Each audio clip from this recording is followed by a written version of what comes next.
السلام علیکم بچوں، welcome to my YouTube channel.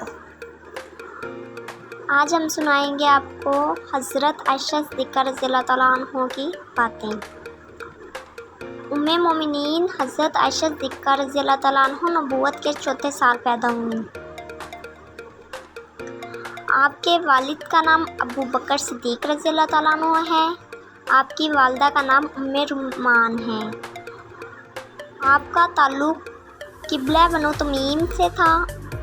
آپ کے والد حضرت ابو بکر صدیق رضی اللہ تعالیٰ عنہ مردوں میں سب سے پہلے اسلام لائے۔ ان کے اسلام کی وجہ سے آپ کی والدہ ام رومان بھی اسلام لے آئیں۔ آپ کا لقب صدیقہ اور کنیت آپ کے بھانجے حضرت عبداللہ بن زبیر کے نام پر ام عبداللہ تھی۔ حضرت محمد صلی اللہ علیہ وسلم سے آپ کا نکاح ہجرت مدینہ سے پہلے ہوا اور رخصتی ہجرت کے بعد ہوئی۔ حضرت عائشہ صدیقہ رضی اللہ تعالیٰ عنہ ظاہری علوم میں کمال رکھتی تھیں۔ حقیقی تعلیم و تربیت میں بھی عورتوں میں کوئی آپ کا ثانی نہیں تھا۔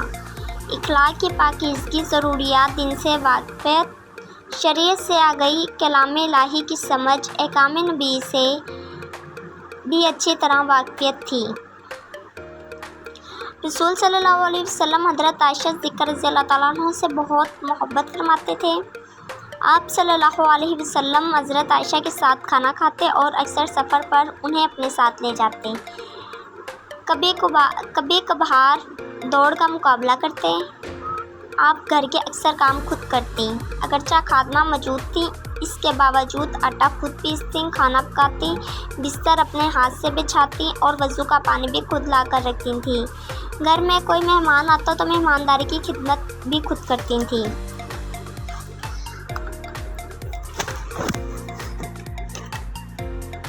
حضرت عائشہ صدیقہ رضی اللہ تعالیٰ عنہ بہت فیاض تھیں۔ اللہ کی راہ میں دینے میں تھوڑے بہت کا خیال نہ کرتی، جو موجود ہوتا سائل کو دے دیتی۔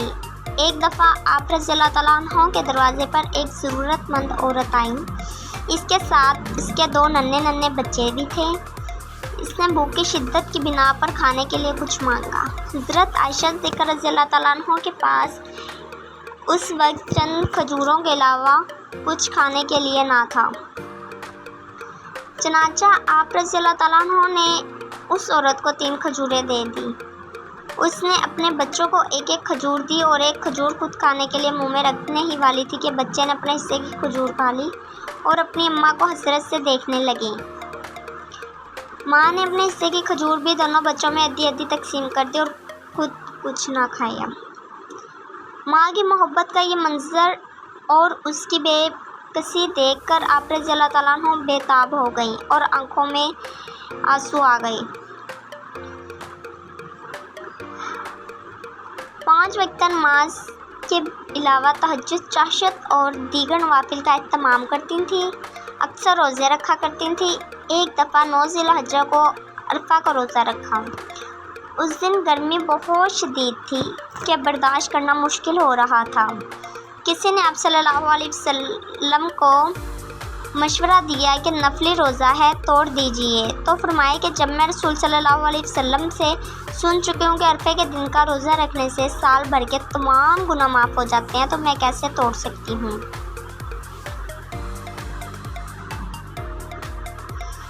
جب رسول صلی اللہ علیہ وسلم نے اس جائے فانی سے پردہ فرمایا تو آپ رضی اللہ تعالیٰ عنہ کی عمر 18 سال تھی۔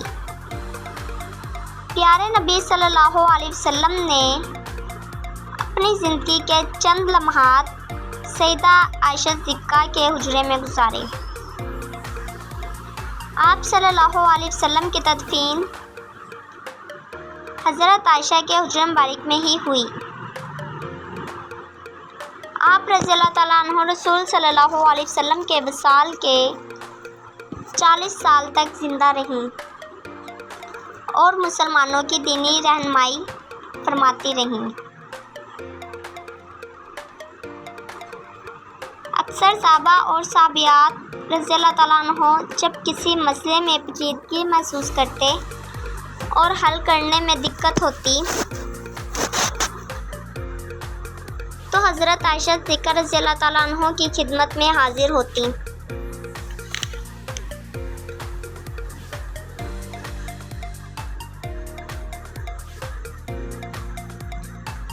رضی اللہ تعالیٰ عنہ علوم دینہ اور اپنی فقاہت سے ان مسائل کا حل بیان فرماتی تھیں۔ 58 ہجری حضرت امیر معاویہ رضی اللہ تعالیٰ عنہ کے زمانے میں رمضان کی 17 تاریخ کو حضرت عائشہ صدیقہ رضی اللہ تعالیٰ عنہ نے دائی اجل کو لبیک کہا اور خلق حقیقی سے جا ملی۔ عزیز نونہالو، حضرت عائشہ صدیقہ رضی اللہ تعالیٰ عنہ کی سیرت کے مطالعے سے ہمیں یہ سبق ملتا ہے کہ ہم بھی خوب اچھی طرح تعلیم و تربیت حاصل کر کے معاشرے کی تعمیر و ترقی میں اہم کردار ادا کریں اور آپ رضی اللہ تعالیٰ عنہ کے نمایاں پہلو میں سے حیا، فرما برداری اور سخاوت کو اپنا کر اپنی شخصیت کو نکھاریں۔ اوکے، اللہ حافظ بچوں۔